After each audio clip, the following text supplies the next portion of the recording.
इस वीडियो में हम कार एसी में आने वाले इलेक्ट्रिकल प्रॉब्लम के बारे में बात करेंगे। दोस्तों, इससे पहले मैंने एक वीडियो बनाया था। उस वीडियो में मैंने ये बताया था कि अगर आपका एसी रिले और फ्यूज में प्रॉब्लम आने का वजह से अगर वर्क नहीं करता है तो आप कैसे अपना गाड़ी का एसी का फ्यूज और रिले को आप चेक कर सकते हैं। ये सारा कुछ मैंने प्रैक्टिकली इस वीडियो में बताया था। अगर आपका गाड़ी का एसी भी रिले में प्रॉब्लम आने की वजह से अगर वर्क नहीं करता है तो उस वीडियो को देखने के बाद आप रिले में आने वाले सारे प्रॉब्लम को खुद से सॉल्व करना सीख सकते हैं। ये वीडियो एक स्टेप आगे है। इस वीडियो में हम बताएंगे अगर आपका गाड़ी का एसी अगर कंप्रेसर का मैग्नेट कॉइल में प्रॉब्लम आ जाने की वजह से वर्क नहीं करता है तो आप कंप्रेसर का मैग्नेट कॉइल को कैसे डायग्नोज कर सकते हैं और कैसे चेक कर सकते हैं। दोस्तों, जब भी हम एसी का स्विच ऑन करते हैं तो हमारा जो करंट है वो फ्यूज और रिले से होकर हमारा कंप्रेसर का मैग्नेट कॉइल में जाता है। मैग्नेट कॉइल में जाता है तो मैग्नेट कॉइल मैग्नेटिक फील्ड बनाता है जिससे जो कंप्रेसर का क्लच हमारा पुली के साथ चिपक जाता है और हमारा एसी वर्क करने लगता है और हमें ठंडी हवा मिलती है। दोस्तों, कंप्रेसर के अंदर एक ही इलेक्ट्रिकल पार्ट होता है, वो होता है हमारा मैग्नेट कॉइल। दोस्तों, इस वीडियो में उसी मैग्नेट कॉइल में आने वाले प्रॉब्लम्स को बताएंगे।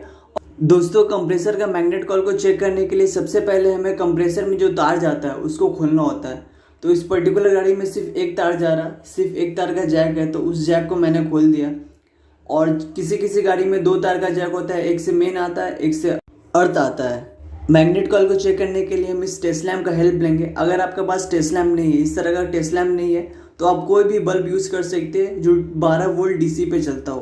तो सबसे पहले मैंने एलिगेटर क्लिप को बैटरी के अर्थ पे लगा दिया और दूसरा पॉइंट को, ये इसका दूसरा पॉइंट है, उसको मैं कंप्रेसर का जैक खोल के उसका एक पिन में टच करूँगा। कंप्रेसर में जो जैक जा रहा उसका पिन में मैं टच करूँगा। उसके बाद गाड़ी को ऑन करके एसी ऑन करूँगा तो ये हमारा बल्ब जलने लगेगा।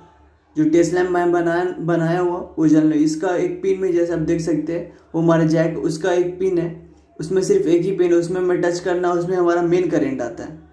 फ्यूज और रिले से होकर उसमें हमारा मेन करंट आता है। तो उस कंप्रेसर में जो जैक जाता है उस जैक को खोल के हमें टेस्ट लैम्प का एक इनको उसमें कनेक्ट करना है और गाड़ी को स्टार्ट करके एसी ऑन करना है। जैसे हम एसी ऑन करेंगे हमारा अगर बल्ब जलने लगता है, टेस्ट लैम्प का बल्ब जलने लगा तो इससे ये क्लियर होगा कि हमारा एसी सिस्टम में जितना भी सेंसर और रिले वगैरह ये सब ओके और इसमें कोई प्रॉब्लम नहीं है। तो जो फॉल्ट है वो हमारा इस जैक के बाद है। तो इस तरह से आप अपने गाड़ी का एसी का मैग्नेट कॉइल को डायग्नोज कर सकते हैं। तो ये हमारा एसी का कंप्रेसर है और इसमें मैं दिखाऊंगा कि इसमें मैग्नेट कॉइल कहाँ होता है और मैग्नेट कॉइल के अलावा हमारा एसी कंप्रेसर में कौन कौन सा पार्ट्स खराब होता है और कौन कौन सा पार्ट्स को हम रिपेयर कर सकते हैं और कौन कौन सा पार्ट्स को रिपेयर नहीं कर सकता। तो ये हमारा कंप्रेसर का क्लच है।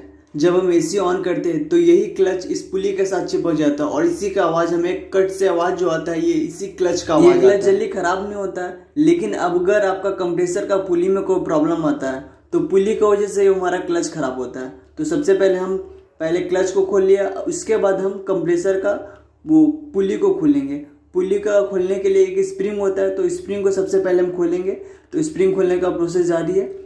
तो स्प्रिंग को खोलने के बाद हमें इस पुली को एक पुलर का हेल्प से बाहर निकालना पड़ता है। ये देख सकते हैं, ये हमारा कंप्रेसर का पुली को खोलने के लिए खास टूल आता है। तो ये पुलर, इसे पुलर बोलते हैं। तो इसी पुलर का हेल्प से हम कंप्रेसर का पुली को बाहर निकालते हैं। और ये सबसे पहले हम इस पुलर के 3 एंड को इस पुली के साथ अच्छे से कनेक्ट करेंगे। उसके बाद बीच में रड है उसको हम टाइट करेंगे। जैसे हम टाइट करते हैं तो ये जो 3 कोना है इसको पकड़ लेता है और उसको ऊपर खींचने लगता है। तो सबसे पहले हम बीच का रड को टाइट करेंगे और इसका तीनों कोना को अच्छे से फंसा देते हैं। उसके बाद हम इस हमारा जो ये पाना है, इस पाना के हेल्प से इसको टाइट करते हैं तो हमारा ये पुली ऊपर बाहर आने लगता है। तो इस पुली के अंदर एक बेरिंग होता है और बेरिंग की वजह से गाड़ी जब भी स्टार्ट करते हैं तो बेरिंग की वजह से इंजन के साथ साथ ये हमारा पुली भी घूरता रहता है। उस वक्त हमारा एसी ऑन नहीं रहता है। जब हम एसी ऑन करते हैं तो इस पुली के साथ हमारा कंप्रेसर का क्लच चिपक जाता है तो हमारा एसी वर्क करने लगता है। और जैसे हम एसी बंद करते हैं तो ये हमारा क्लच इस पुली को छोड़ देता है और हमारा कंप्रेसर उस वक्त वर्क नहीं करता है। तो ये हमारा ये पुली जो है वो बाहर आ गया। अब इस पुली को चेक करने का तरीका ये, सबसे पहले हम इसको घुरा के चेक करते हैं। अगर ये घुराने से अगर इसमें आवाज़ है, अगर इसमें साउंड है, तो इसका मतलब ये है कि हमारा जो है पुली है वो ख़राब हो चुका है। पुली के अंदर जो बेरिंग है वो बेरिंग ख़राब हो चुका है। बेरिंग को आप चेंज कर सकते हैं। 600 से 700 में आपको अच्छा कंपनी का बेरिंग मिल जाता है। तो बेरिंग ख़राब हो जाता है। और इस बेरिंग खराब हो जाने की वजह से कभी कभी हमारा जो क्लच प्लेट, जो सबसे पहले मैंने खोला क्लच प्लेट भी खराब हो जाता है। तो इसको इस तरह से घुरा के चेक किया जाता है कि ये ठीक है या नहीं। अब इसमें प्रॉब्लम हो जाने की वजह से हमारा इस पुली से आवाज़ होने लगता है, जिसकी वजह से बहुत अजीब आवाज़ होता है। अब प्लस हमारा कंप्रेसर सीज वगैरह होने का भी चांस रहता है। तो जब भी आपका इस पुली का बेरिंग से आवाज़ होता है, आपको इसको किसी अच्छे मैकेनिक से चेंज कराना है। और जो क्लच है, ये हमारा क्लच इसके साथ चिपक जाता है। जब भी हम एसी ऑन करते हैं तो क्लच इस पुली के साथ चिपक जाता है।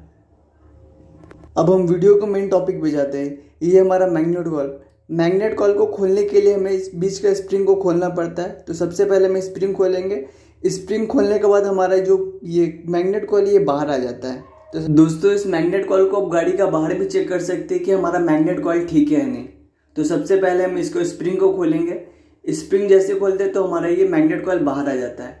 मैग्नेट कॉल को आप गाड़ी का बाहर इस तरह से चेक कर सकते हैं, जैसे हमारा मैग्नेट कॉल बाहर आ गया। अब मैग्नेट कॉल बाहर आ गया, इसमें जो दो तार आता है, एक मेन और अर्थ का, इन दोनों तारों को बैटरी का अर्थ और मेन सप्लाई करना है। उसके बाद इस मैग्नेट कॉल में स्क्रू ड्राइवर का हेल्प से टच करना है। अगर स्क्रू ड्राइवर हमारा इस मैग्नेट कॉल में चिपक जाता है तो इसका मतलब ये है कि हमारा मैग्नेट कॉल बिल्कुल परफेक्ट है और इसमें कोई प्रॉब्लम नहीं। अगर हमारा मैग्नेट कॉल नहीं चिपकता है तो हमारा मैग्नेट कॉल खराब हो चुका है। तो सबसे पहले हमारा मैग्नेट कॉल होता है और मैग्नेट कॉल के ऊपर हमारा पुली होता है और पुली के ऊपर हमारा ये क्लच प्लेट होता है। सबसे पहले हमारा मैग्नेट कॉल और मैग्नेट कॉल के ऊपर हमारा क्लच होता है, वो पुली होता है और पुली के ऊपर हमारा क्लच होता है। और मैग्नेट कॉल खराब होता है तो मैग्नेटिक फील्ड बनाता है, जिससे हमारा ये क्लच पुली के साथ चिपकता नहीं और हमारा एसी वर्क नहीं करता। दोस्तों, इस मैग्नेट कॉल की वजह से हमारा जो गाड़ी का एसी का जो फ्यूज है, एसी कंप्रेसर का जो फ्यूज है, वो बार बार कट जाता है। जब ये हमारा ये मैग्नेट कॉइल अंदर से जब ये शॉर्ट हो जाता है तो हमारा एसी कंप्रेसर का जो फ्यूज है बार बार कट जाता है। दोस्तों, इस प्रॉब्लम का सॉल्यूशन ये है कि आपको अपना गाड़ी का कंप्रेसर का मैग्नेट कॉइल को किसी अच्छे मैकेनिक के पास जाके इसको चेंज कराना है। इस मैग्नेट कॉइल को चेंज कराने से आपका मैग्नेट कॉइल से रिलेटेड सारा प्रॉब्लम सॉल्व हो जाएगा। तो ये थी आज की वीडियो। दोस्तों, वीडियो अगर आपको इन्फॉर्मेटिव लगा हो तो हमारे इस वीडियो को लाइक कीजिएगा और हमारे चैनल को सब्सक्राइब कर लीजिएगा ऐसे ही इन्फॉर्मेटिव वीडियो को पाने के लिए। धन्यवाद।